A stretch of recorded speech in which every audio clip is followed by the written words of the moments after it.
Hello and welcome to this guide to the Visa Application Process 2019. If you're starting a new course at UEA and are currently studying in the UK, then you'll need to apply for a new visa as soon as you can. A visa application is something where all the details need to be correct, and once you've submitted your application, it can take many weeks to come back to you. So the earlier you start preparing, the earlier you submit your visa application, and the sooner you can get your visa back. Most of you watching this video will be into UEA and either coming to an end of your course or still studying pre-sessional English. It is never too early to start preparing for your visa application, and we have resources to help you. So start preparing early.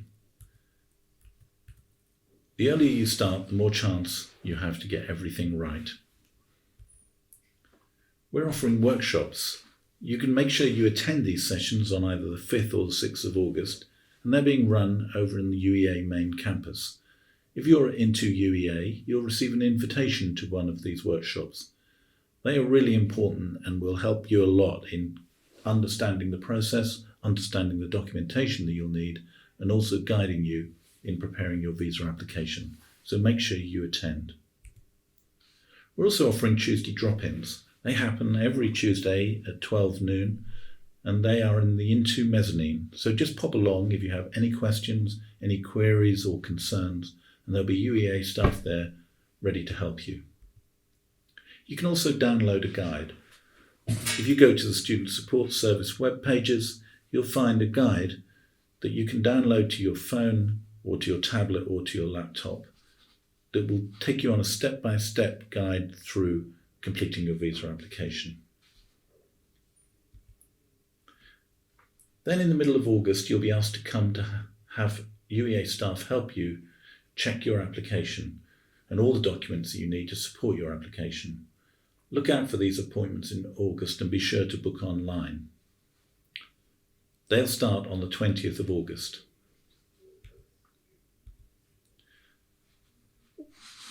All this preparation will help you to be ready to apply as soon as you've completed your current course. You will have all the documents you need, have organised your financial arrangements, and your visa application will be almost ready to go. So in September, you can come to an appointment to submit your application. These will begin on the 16th of September. UEA staff will be there to guide you through the process. At the same time, we'll also help you to book a biometric appointment, an appointment where you'll be able to go along, have your fingerprints taken, photographs taken, but also have documents scanned and uploaded. So once you go along to your biometric appointment, then everything will be finished and your visa application will be made. Remember, you do need to prepare early and attend all events. And if you're not sure, ask at a drop-in or at a workshop. Or you can email isat@uea.ac.uk. That's the International Student Advisory Team in Student Support Service.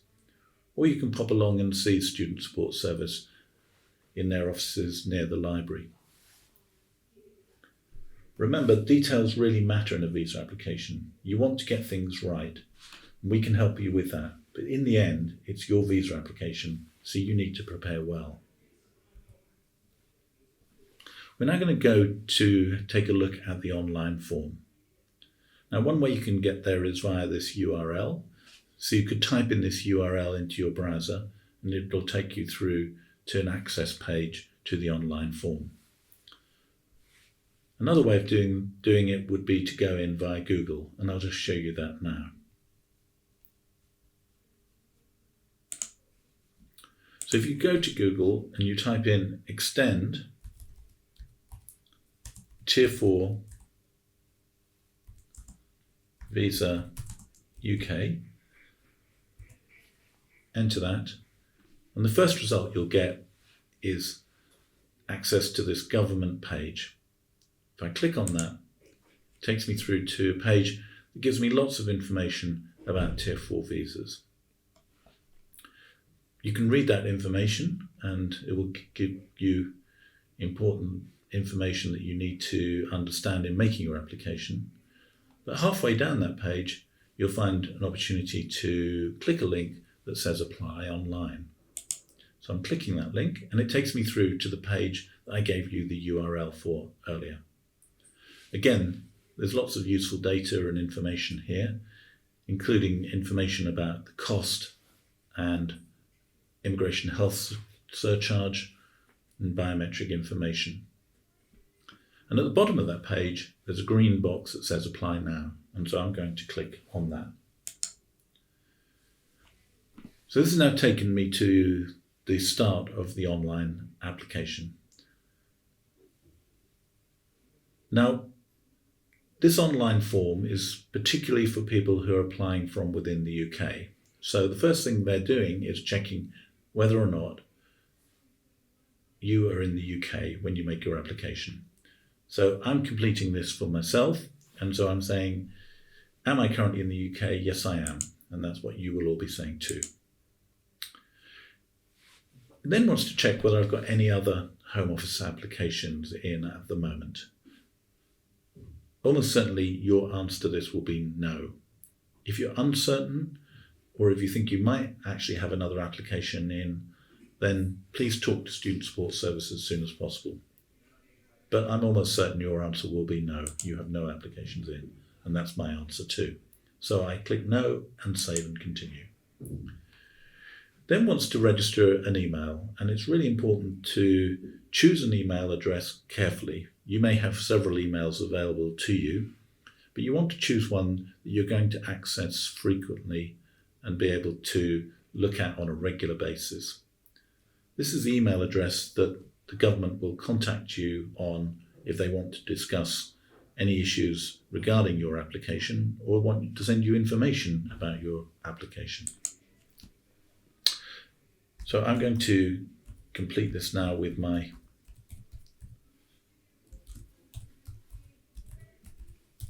email address, and it's telling me that's where an email will be sent to, and it's also asking me to complete a password, and this password must be at least 8 characters long, must include letters and numbers, or letters and a symbol, or any, you could have all 3 if you wanted to.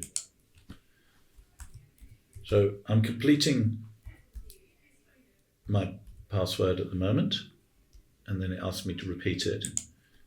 This is a really important password. You'll need to use it often when you come to look at your visa application. So make sure you are using a password that you can remember or that you make a note of, record perhaps somewhere on your phone, but can access when you come to make your visa application. So having repeated my password, I'm press save and continue. Then tells me that it's sending me a verification. So it's wanting to just check that my email address is correct and it's working. So what I'm going to do now is to go across and just look to see whether my email has been received. And immediately I can see that 2 emails have arrived. It sent me an email that basically tells me here's access to my visa application, but it's also sent me one that is giving me the opportunity to verify my email. Just take a look at these emails, because this is what you're going to be looking for when you need to access your visa application. So they always come from no reply at visas-immigration.service.gov.uk, and they are always in this format. So I'm going to verify my email, and that will then return me to the online form. And here for the first time I'm being asked to once again put in my password to confirm that I am who I should be. So I'm entering that and click on sign in. So the address has been successfully verified and I can now continue. It's just checking now, who does this email address belong to? And it belongs to me. I am the applicant. You will be the applicant. So press that and save and continue. And it asks about an immigration advisor. Now, don't be confused by this. You will be receiving help and guidance and support in reviewing your application from UEA staff, but they're not acting as immigration advisors.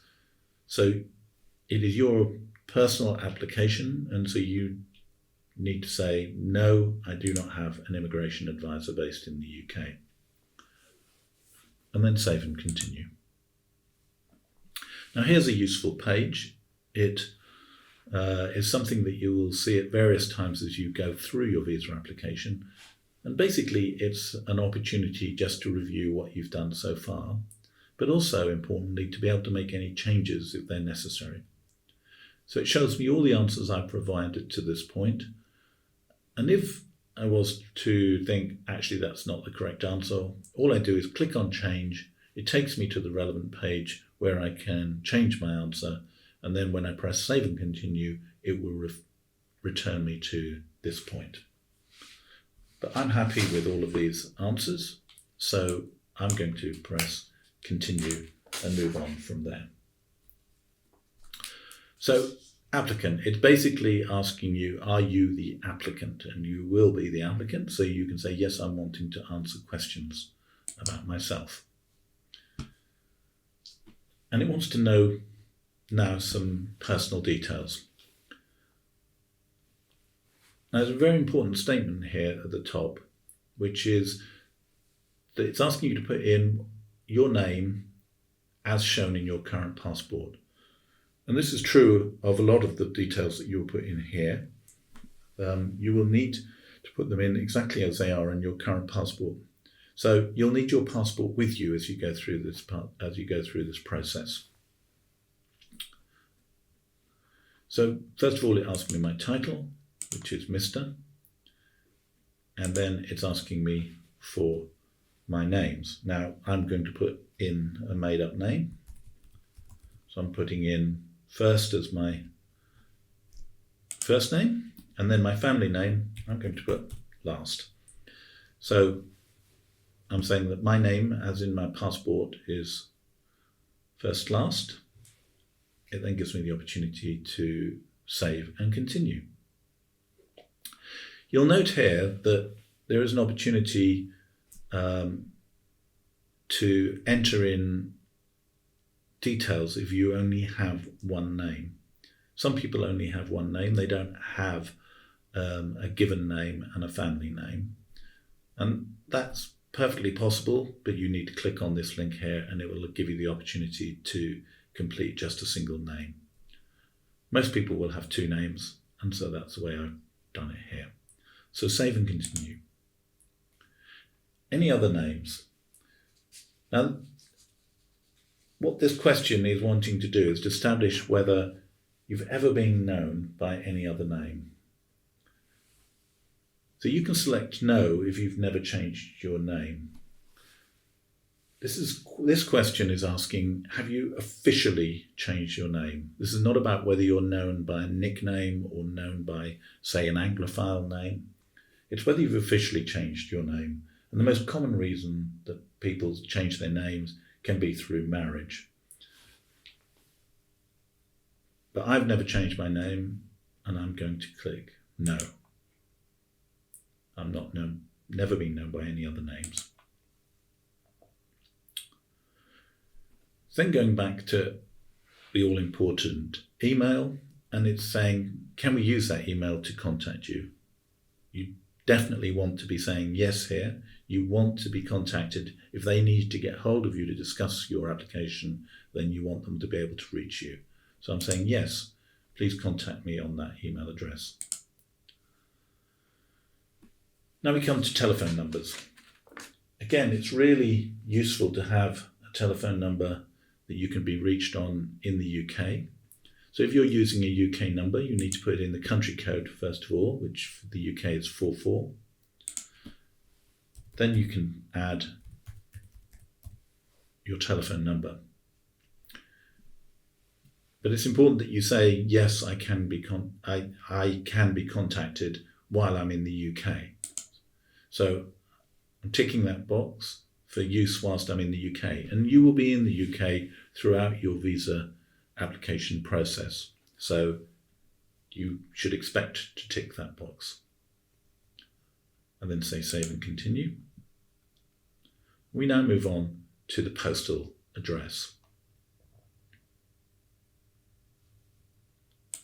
Now, this is where things have to be particularly correct. You need to make sure that you get this address stage right. Now, I'm going to put in a UK postcode, and the UK postcode I'm going to put in is the postcode for UEA, which is NR4 7TJ. And the first interesting thing you'll notice is that when I click on Find UK Address, it will come up and say it has no details held for this postcode. Don't worry about that message. It simply means that there are so many addresses linked to that postcode because UEA is a very large place with lots of different accommodation addresses. It cannot list them all.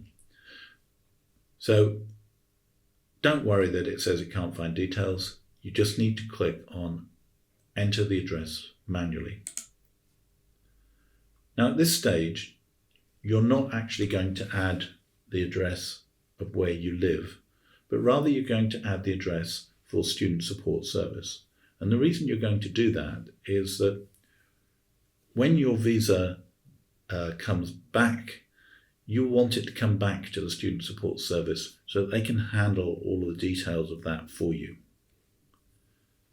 It provides a place that is staffed all the time and where deliveries can be picked up all the time. And it allows UEA staff to really help you in ensuring that the process is going smoothly. So I'm going to put in here a quite specific address that you will need to copy. So it's ISAT, which stands for the International Student Advisory Team, Student Support Service, and that all has to go onto one line. UEA, Norwich Research Park,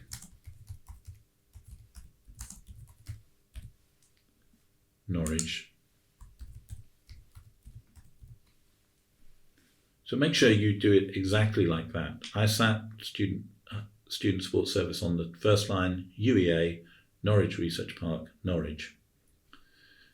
You'll notice here that I'm using the acronym UEA. I'm not writing out University of East Anglia. And I'll do that throughout the application. It's perfectly okay to put UEA. That will not create any problems, and you don't have to type out University of East Anglia each time.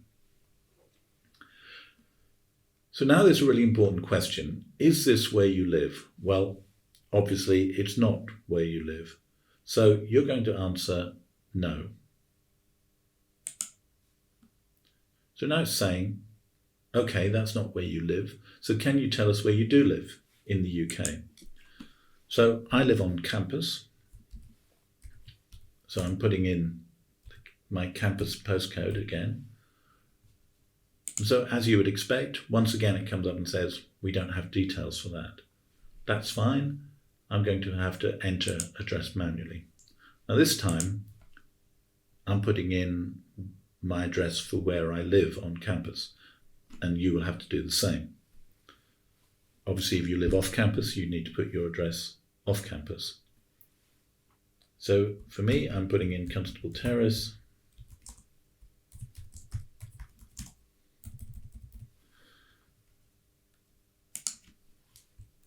UEA, Norwich Research Park,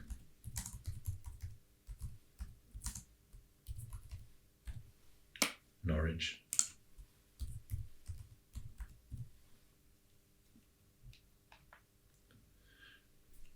And it wants to know when I started living at that address.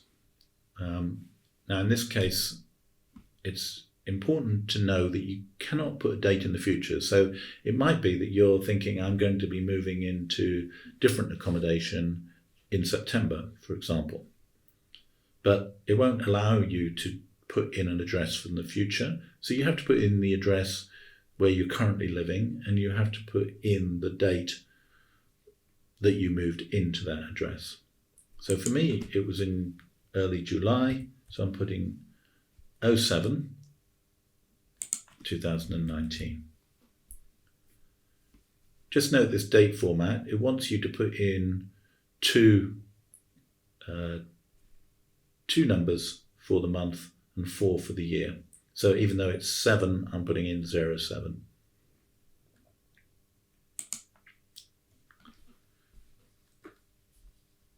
Now it's wanting to check your gender and your relationship status.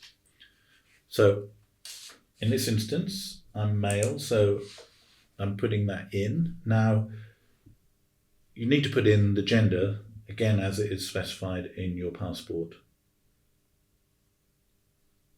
You are able to choose unspecified if your gender is ambiguous. And it also asks about your relationship status.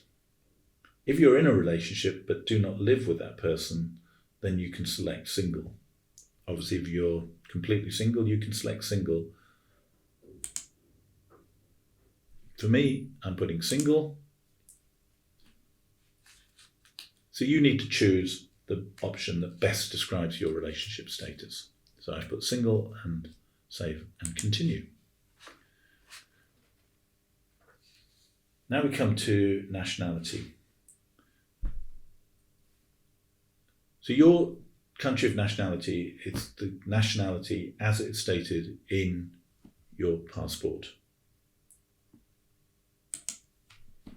So in this instance, I'm going to put China, my country of nationality.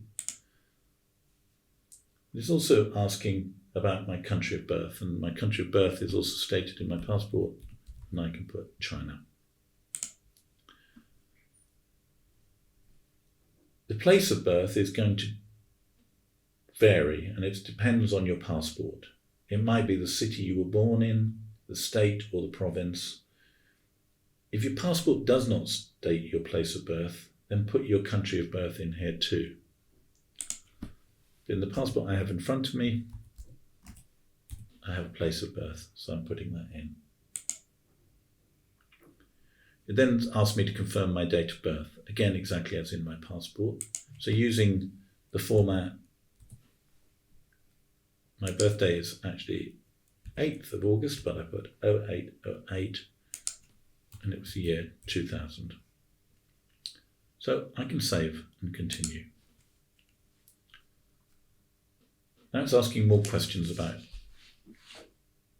my passport. First one is, do I have a valid passport? Certainly the answer to that needs to be yes.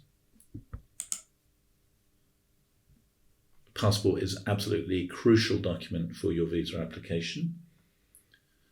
And once I've selected yes, it then asks me some additional questions relating to that passport. So first of all, it wants the number. Then it wants the issuing authority. Now, if your passport shows an official government institution rather than a place, then enter the name of that body. Sometimes your passport will show place of issue, such as a city or a province. If it does, then enter that place.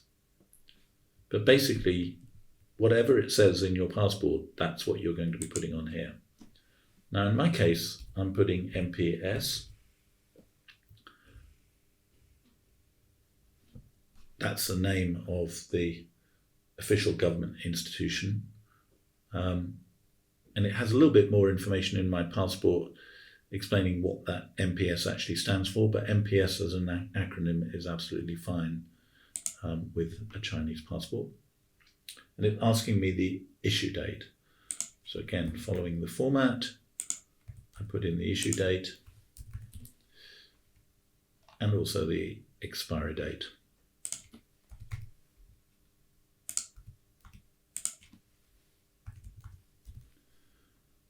And it's asking me, can I provide this passport? Because it's so vital. If I haven't got a passport, it's very difficult to proceed with the visa application. I'm saying, yes, I can provide this passport if required, and it will be required. So, save and continue. Because I've put in China as a nationality, which is correct. It's just checking with me about my national identity card. So not only China, but several other countries have national identity cards. And if your country issues a national identity card and you have it with you, then you do need to state the identity card number. This is not a mandatory document for your Tier 4 visa application. You just need to declare that you have one and state the number on a separate screen that would open up if I selected yes, just to indicate that I have a national identity card. If you don't have your national identity card with you, then that's not a problem. You simply say no. I don't have my national identity card, so I'm saying no in this instance. I will just show you that if you say yes, it will just ask you some further questions about the number, your issuing authority and dates. But I'm saying no, so it doesn't bother to ask me those questions, and I can save and continue.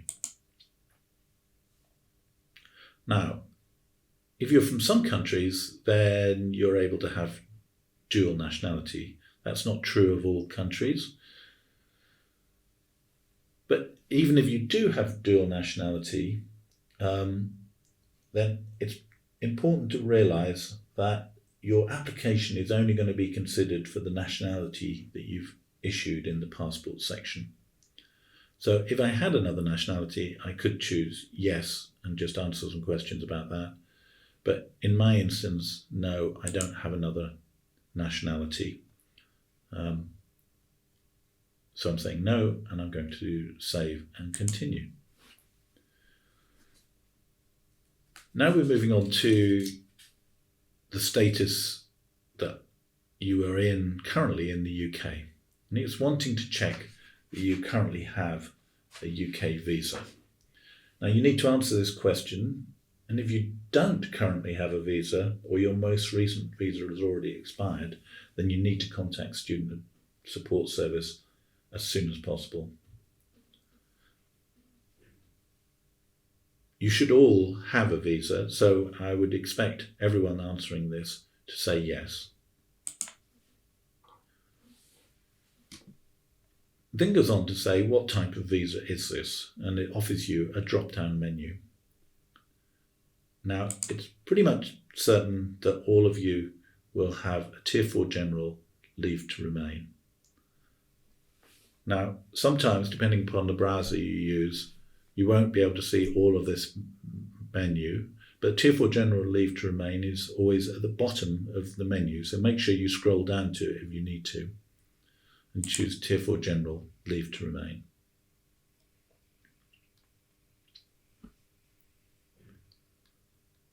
This can be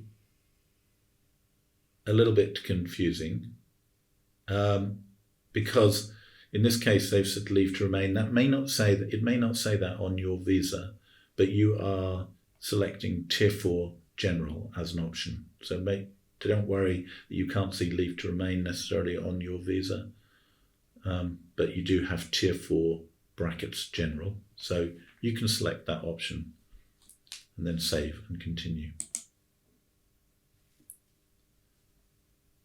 So it now wants to know a little bit more about that current visa, and it wants to know when does your visa start and when does it end. So looking at my visa, I take the information, and for me it is 16/09/2018.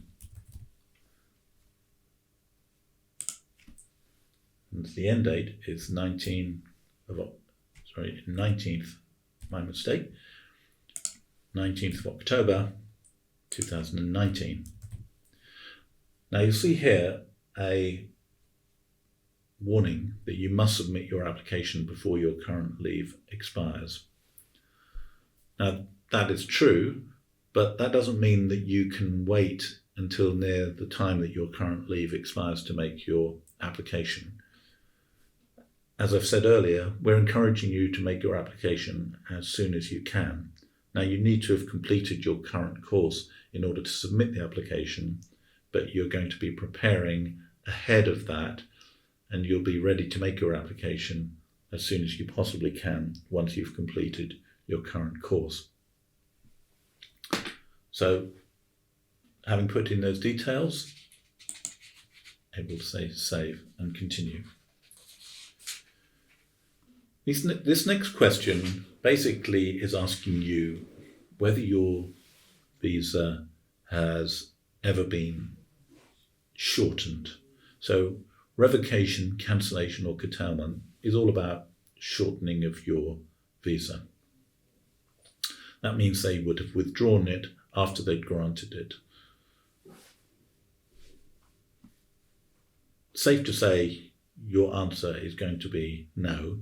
But again, if you have any doubts, if you think the answer might be yes, then please contact Student Support Service as soon as possible. But I'm saying no, it's never been revoked, cancelled or curtailed. It's not been shortened. I've still got it.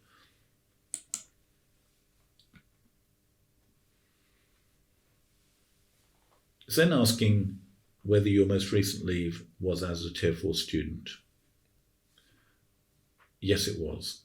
You're here as a Tier 4 student, so you're going to be selecting yes. Then save and continue. Now, police registration. Not every nationality requires police registration, but some do, and police registration can be an important part of the visa application process. So, I was required to register with the police because I had a visa of more than 6 months. It could be that you are from a nationality that normally is required to register with the police, but you've had a visa of less than 6 months. So just because you're from a particular country that requires police registration doesn't mean necessarily that you have to register with the police. I've been here for almost a year and I've had to register with the police. So I'm saying yes to that. It's worth noting that you will require your registration certificate, so it's not going to be sufficient when you come to submitting your documents as part of your visa application to simply say, yes, I have registered with the police. You'll need to show that registration certificate. So if you have registered with the police, make sure that you've got that registration certificate available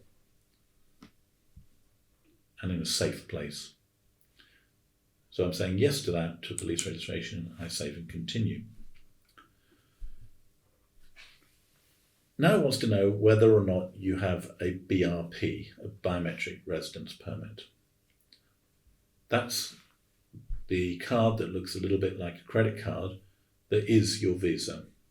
Now, not everybody will have a BRP. For some of you, if you've been here for less than 6 months, your visa will be a page in your passport. So it's not necessarily the case that you will have a BRP. For me, because I've been here for more than 6 months, I do have a biometric residence permit, so I'm going to say yes. And when I say yes, it then wants me to enter a number so that I've given the details of my BRP.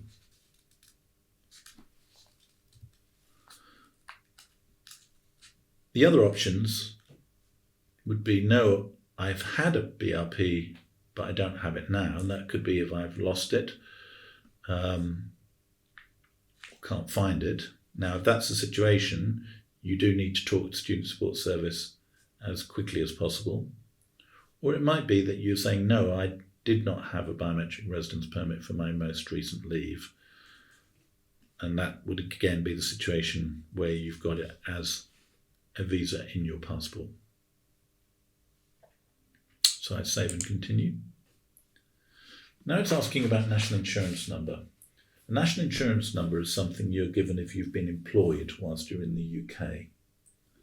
And if you've been employed, then you'll have a number that would be on a pay slip, and you can put that number in here now. Most students who come for a pre-sessional English course or spending a year into will not have worked, and I have not worked. And so I'm saying, no, I do not have a national insurance number. I've not been employed. So I save and continue.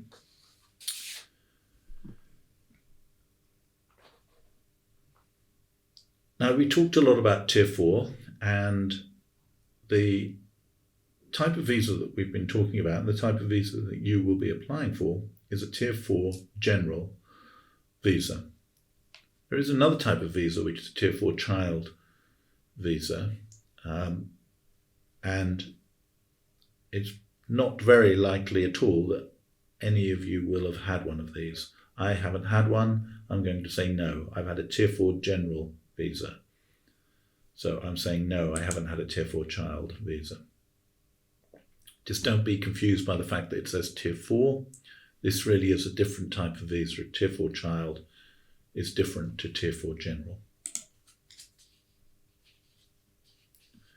Now we come to English language. Almost certainly your answer to this question is yes. You're going to be studying at a higher education institution. All universities are higher education institutions. And on your CAS, which is your confirmation of acceptance for studies, it will state that the higher education institution sponsor has made an assessment.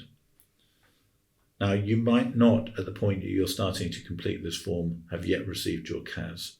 So you'll want to check it once you do receive your CAS to make sure that you've answered this correctly, and that's something that UEA staff will also help you with. But for now, it's pretty safe to say yes, the HEI, the higher education institution, has assessed my level of English. So save and continue. Now we come on to a series of questions that are a little bit serious, and I'm not going to go through all of them in enormous details, but it is important that you take the time to read them when you're providing your answers. First one is about problems with immigration to the UK, and note that this is specifically about immigration into the UK. And it's wanting to know if I've ever had any problems in gaining entry or I've been refused visas, that type of thing. Happily, my answer is no. Hopefully your answer will be no too. But don't worry if the answer is actually yes, you've had a refusal in the past. The most important thing on a visa application is to always tell the truth. It's really important that the truth is your answer at all times. For me, in this instance, I've not had any problems getting into the UK. I've not been refused a visa, so I'm saying no. So that was the UK. Now it's asking the same thing about any other countries. So have I had any problems getting into any other countries? Or have I been asked to leave any other country? Happily for me, the answer is no. Hopefully it will be for you too. But again, if you have had problems, click yes. It will not count against you. Do not think that by telling the truth and admitting that you may have had a problem with a refusal or something like that, that it will count against you. What will count against you is if you are found to have not told the truth. So, happily for me, the answer is no. So I save and continue. Just wanting to check now whether I've received any public funds. That's money from the government whilst I've been in the UK. That's from the UK government. I think all students are likely to have to say no to this. They will not have received any public funding. So I'm clicking no, I've not received that funding.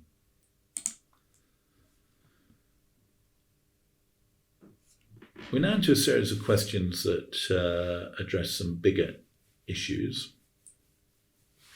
And the first one is about any convictions. Now, for this question, just note that it's asking whether any of these things are true, both in terms of the UK or in any other country. And it's basically asking about criminal convictions, that sort of thing, in the UK or in any other country.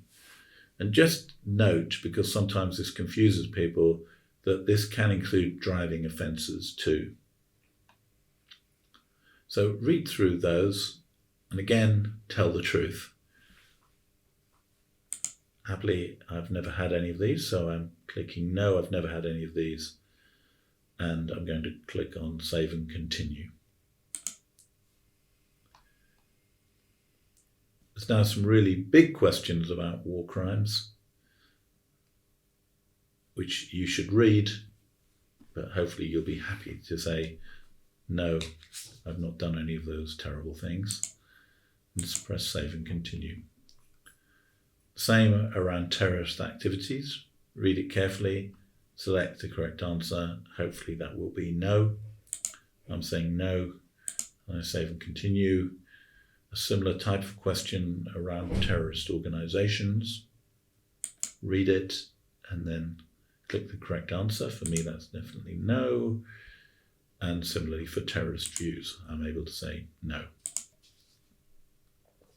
Now we come on to slightly happier subjects, and this is going to be about sponsorship of your visa, and it's going to be start asking you questions about the course that you're going to be taking. So the details that you're going to be adding in here are the details of UEA. Now I'm going to again put in a very specific address, a number and address, so you will need to put them into your visa application exactly as I'm adding them here.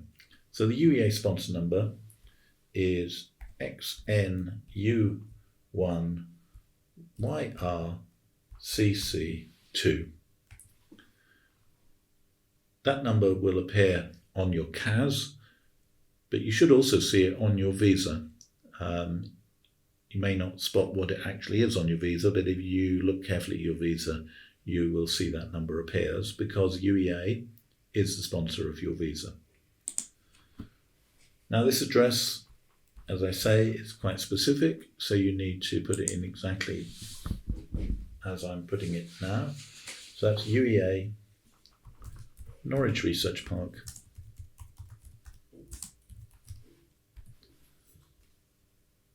Norwich, and then the postcode, which is NR47TJ. Save and continue. Now, place of study is the place that you're going to be studying, a school or a higher education institution. As I've said earlier, universities are higher education institutions, so you click on that option. Save and continue. This question is asking, is that the place where you're going to be undertaking most of your study? And definitely the answer to this is going to be yes. That's where you're going to be undertaking the majority of your study. Now, UCAS details is asking whether you've applied through UCAS. Now, it may be the case that you have applied through UCAS if you're undertaking an undergraduate course. So if you were taking an undergraduate course and you'd applied through UCAS, first thing to know is that your UCAS personal identification number will be listed on your CAS. I'm not applying through UCAS. I've applied and have been accepted on a master's course, so I'm able to say no. Now it asks about the Academic Technology Approval Scheme, or ATAS as it's known. If you need ATAS clearance, you will have been told about it already. It will be stated on your CAS and you will have been contacted at an early stage to tell you to get one. So if you've heard nothing about ATAS and there's nothing mentioned on your CAS that says you need it, then you can click on no. And if you haven't received your CAS yet, you can still click on no if you've heard nothing about ATAS from anyone. It's highly unlikely that you will need ATAS. Save and continue. Now it's asking about current or past official financial sponsors. So this is about any course that you've taken in the last 12 months in the UK, and that may include your current course. Now, an official financial sponsor includes the UK government or your home government, a university, international company or organisation. And normally this is in the form of some kind of scholarship. So if you've received that kind of sponsorship, that scholarship in the last 12 months or on your current course, then you would need to click on yes. There's a high likelihood that for most people the answer is going to be no, and certainly for me the answer is no. Save and continue. Now, future of official financial sponsorship is about the course that you're going to be submitting your visa application for. So that's the course that you're starting at UEA in September 2019. So similarly, it's saying, have you had any of this official financials, or will you be having it for your new course? And for me, the answer is no, and for most people, it will be no. Again, this will be confirmed on your CAS, and this is exactly the sort of thing that you can check with UEA staff, both at your workshops, when you have your visa application reviewed in August, or during the submission of your visa application in September. Now it's asking me about course information. So this is specifically the course I'm taking, and firstly it's the name of the sponsor institution, and again you can just use the acronym for UEA.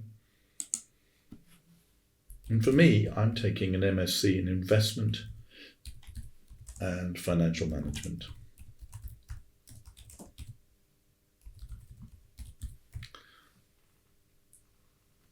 Note that I just put Investment and Financial Management. I don't put MSc in Investment and Financial Management. And this course name is going to be exactly as it appears on your CAS. And again, when you review your application with UEA staff, that's one of the things that they will be checking very carefully, that the name of the course you've put in here is exactly as it will appear on your CAS. It's then wanting to know about the level. Now, this looks a little bit complicated, but actually it's quite simple. On this long list, there are basically only two that might potentially apply to you. So RQF6 is for undergraduate courses, RQF7 is for master's courses. RQF8 would be if you were studying a PhD or postgraduate research level. So I'm studying a master's, so that's RQF7. Now I'll also have that confirmed on my CAS. But just know that UG, undergraduate, is RQF6, PGT, master's level is RQF7, RQF8 applies to postgraduate research. So for me, my MSc is RQF7. And finally, are you going to be a student union sabbatical officer?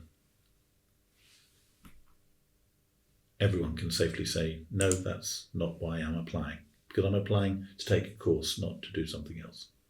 So save and continue. It then wants me to confirm my course start date and end date. And again, this is something that will have to be exactly as on my CAS.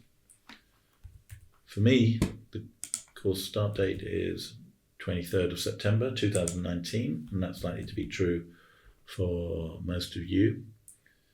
As a master's student, mine course ends on 23rd of September 2020. But you need to make sure here that you use the dates for your particular course. Don't just copy these ones. Check your CAS. If you've received your CAS, put in the dates that you understand to be your course dates. If you haven't received your CAS, and then once you do get your CAS, check them yourself, ask UEA staff to check them too. Now, are you taking a pre-sessional course? Now, this is referring to the course for which you'll be applying for your new visa. So it may well be for a lot of you that you're currently on a pre-sessional course, but don't be confused by this question. Even if you're currently on a pre-sessional course, when you start your new course in September, that will not have a pre-sessional component. So the answer to this is going to be no. But again, if you have any doubts, any queries, ask UEA staff, ask Student Support Service. So I save and continue. This is about the Doctor Extension Scheme, which follows PhD for everyone applying for September 2019. The answer will be no. So you can safely click no and save and continue. Now we come on to accommodation payments. Now, first thing to note is that this accommodation only relates to payments made for official UEA accommodation. So if you're going to be living off campus, if for example you're renting a flat or a house from a private landlord, then any money you've paid here is not going to be included. So I'm going to be living on campus. So it's asking me, have I paid any money? And yes, I have paid some money. So I'm clicking yes. Now I've paid £3,000, but in here I'm actually going to put £1,265. Now this can be a little bit confusing, and you may notice something similar when you get your CAS, because however much you've paid, provided that it is more than £1,265, all that will be declared is £1,265. And that's because that is the largest amount that you are allowed to include in your financial requirements calculations. So if your CAS says £1,265 and you've paid £3,000, for example, that's not UEA saying you haven't paid £3,000. It's simply UEA acknowledging that only £1,265 of that can be offset against your financial requirements. And how can you prove that this amount has been paid? Now, if you have made a payment, then it should appear on your CAS. And if it doesn't appear on your CAS, then make sure that you let admissions or student support service or UEA staff at one of your application sessions in either August or September know all about that. It is possible to also provide receipts, so when you make any payments, you should always retain the receipts, whether it's for accommodation or tuition fees, in case you need to show those as evidence. But for me, I know that it's going to be on my CAS, so I've clicked that button. So I'm saving and continuing.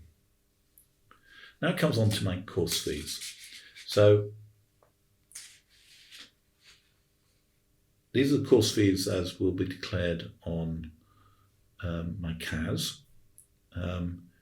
Hopefully you'll know what your course fees are, but again, ask if you're not certain. And once you've got your CAS, check that what you've put on here agrees with your CAS. But I know for my course, the MSc in Investment Financial Management, the course fees are £16,500. This is the first year course fees if you were doing undergraduate. Obviously mine is a 1 year course, but as a master's, but if you're undergraduate, you're putting in your first year course fees only.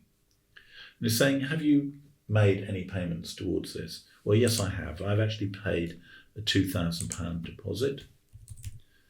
And how am I going to prove this amount has been paid? Well, actually, it's going to be declared on my CAS.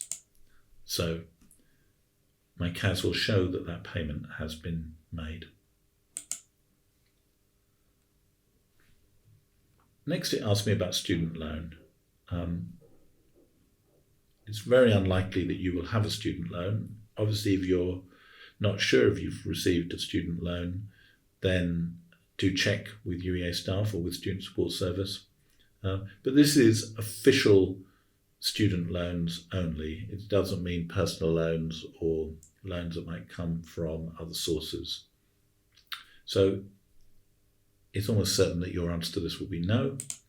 It is for me, so I say no, save and continue. Then ask me about the maintenance funds that are going to be required. And it's wanting to know whether my maintenance funds are in a bank account with my name on it. Now, for me, the answer is going to be yes, I have a Barclays bank account in my personal name, so I'm able to say yes. It may be that you don't have a personal bank account with most of your funds in. In that case, you'll say no. And then it will go on to ask you about whether you're using parents' accounts. And if you are, it will prompt you to answer a series of questions, including prompting you to make sure that you've got the necessary evidence to show that you can use those funds. But for me, the answer is yes, I've got my own Barclays bank account in my name, so that's what I'm using, and so I'm answering yes. And then we come to a page that says, okay, do you have a confirmation of acceptance for studies? And at this point, this is where we want you to stop. We do not want you to go any further than this, even if you've received your CAS. So when you come along to your appointment in September to submit your visa application, we will not expect you to have got any further than this page in the application. There are a few more pages to go. There's not many more, but they are asking more detailed questions, and they're the types of questions that we want you to have the personal support of a staff member to help you with, and then to move on to make the necessary payments and submit the necessary documents. So we're going to say stop at this page. It doesn't mean that everything is going to be lost that you've done. In fact, everything that you have done is going to be saved. And there's a few things to look at on this page. So the first is that you'll see that there's an opportunity to say show and edit answers. And this will look familiar from one that we saw earlier. But basically, it's showing you absolutely everything that you have said in your answers so far. And again, it's an opportunity for you to go through and just check that, yes, you're happy that everything that you have said is correct. Now, I've said earlier, if you want to make a change, so if, for example, I thought, oh no, that I've actually made a slight mistake in my telephone number, it's easy to go in, change that telephone number, save and continue, and it will take me back to the page where I was on the confirmation of acceptance for studies, the CAS. So check those all through. If I'm happy, then I just say hide your answers. And then I want to just indicate to you something at the top here. So here you'll see your name, and it will give a few options. So the first one I want to point out is the download PDF. So here's an option to actually download what you've done so far as a PDF. Now, I'm just going to click on that, and it will bring up my PDF, and you will see it will state very clearly at the top that this is partially completed. In other words, I haven't yet finished my application. But this can be useful to have on your tablet or your phone or your laptop to be able to show a member of staff, to be able to check for yourself, or you could print it out if you want to. but really there's no need to print it out if you don't want to. Having it in digital form is going to be fine. But that can be a useful thing to do if you want that security of knowing what you've done. Just going back to the application.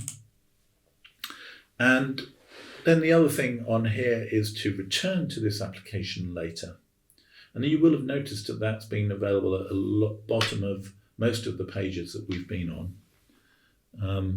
And so basically you don't have to do everything all in one go. You can do little bits at a time and then return to the application to pick up where you left off previously. So if I click on return to this application later, it gives me an opportunity to email the link to myself.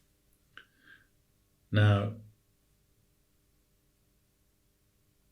this can be really useful in ensuring that quite high up in your inbox, you've got a link into your visa application. So again, make sure that you're using an email address that you're going to check frequently and that you're going to have easy access to. So here I'm just going to click on email with this link, and it sent a link through to me. So when I click on that in my email box, it will take me straight back in to where I have left off. So that's as far as we're going to go today. We hope that it's been useful. We realise that not every question is covered in this guide, and if you can't find an answer, if you have additional queries, then always talk to Student Support Service, always talk to a member of staff at a workshop, at the drop-in, or one of the application review sessions in August or in September. And just a reminder to answer each question fully and truthfully. Do not worry that an answer you give might lead to a refusal or a problem. The only thing that can lead to a problem is not telling the truth. So we hope you found this guide to be useful, and we look forward to seeing you soon and helping you with your visa application.